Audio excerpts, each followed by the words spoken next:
saya lanjutkan kembali dua sisi. Saya mau ke Pak Sambo. Boleh ditanggapi tadi itu Pak, mengenai proses rekrutmen polisi sekarang ini bermasalah atau tidak itu dari awal. Kemudian pelatihannya, pendidikannya seperti apa?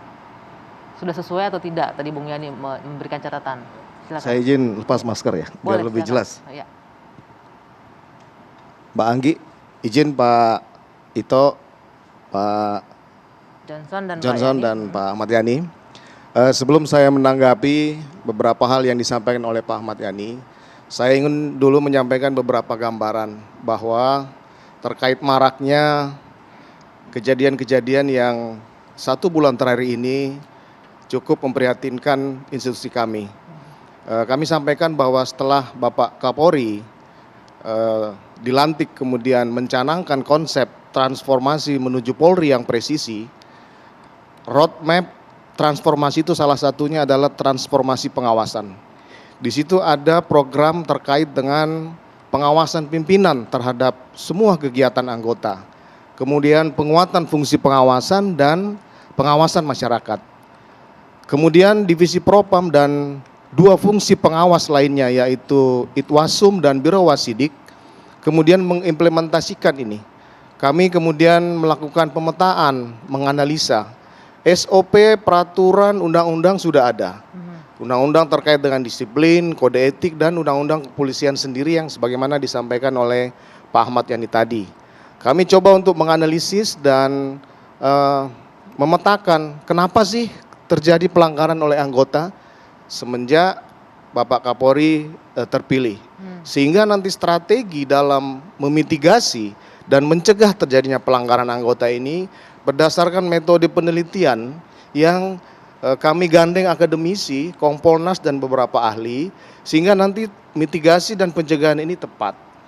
Kemudian kita lakukanlah proses penelitian itu dengan metode kualitatif dan kuantitatif melibatkan akademisi. Kemudian didapatkanlah ada 2 faktor penyebab terjadinya pelanggaran anggota.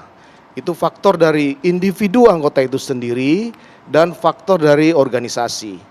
Faktor individu yang menyebabkan terjadinya pelanggaran anggota adalah ideologi dari anggota. Ideologi ini terkait dengan kecintaan dia kepada institusi. Ini mungkin terkait nanti dengan rekrutmen tadi. Kemudian yang kedua, masalah spiritual dari anggota itu. Kemudian yang ketiga, komunitas anggota itu. Ini juga sangat berpengaruh signifikan terhadap terjadinya pelanggaran anggota. Kemudian dari sisi organisasi, ada budaya kerja. Ini juga menjadi faktor penyebab terjadinya pelanggaran anggota. Sosialisasi terhadap aturan-aturan internal yang mungkin belum maksimal.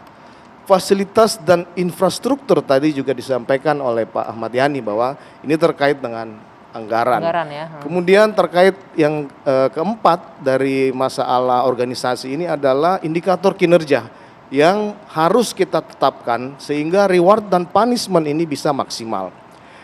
Selain boleh saya potong sedikit Pak Sambo, tadi disampaikan ini penyebabnya salah satunya adalah individu, ideologi anggota, spiritualitas, kemudian komunitas juga. Artinya ini lebih balik lagi ujung-ujungnya menarik ke oknum masing-masing dong ya, ke perorangan jatuhnya. Ya. Jadi dari faktor-faktor individu ini kita kemudian menetapkan 3 strategi bagaimana transformasi pengawasan yang dilakukan. Strategi preemptif, preventif, dan represif. Kemudian ada terobosan kerjasama dengan fungsi pengawas eksternal sehingga kami terus dikontrol dalam melakukan pengawasan internal ini. Upaya-upaya preemptif itu terkait dengan beberapa kegiatan seperti meningkatkan solidaritas internal. Jadi komandan ini harus dekat dengan anggotanya, tahu masalah anggotanya. Makanya kemudian Bapak Kapolri kemarin menegaskan bahwa kalau pimpinan salah maka harus anak buah salah, pimpinan harus bertanggung jawab. 2 level di atas anggota yang melakukan kesalahan harus mempertanggungjawabkan perbuatannya. Saya sampaikan bahwa Kapolres Luwu Utara ini sebagai contoh. Ini segera akan kita proses karena tidak ikut dalam proses tugas yang dilakukan sehingga terjadi kesalahan.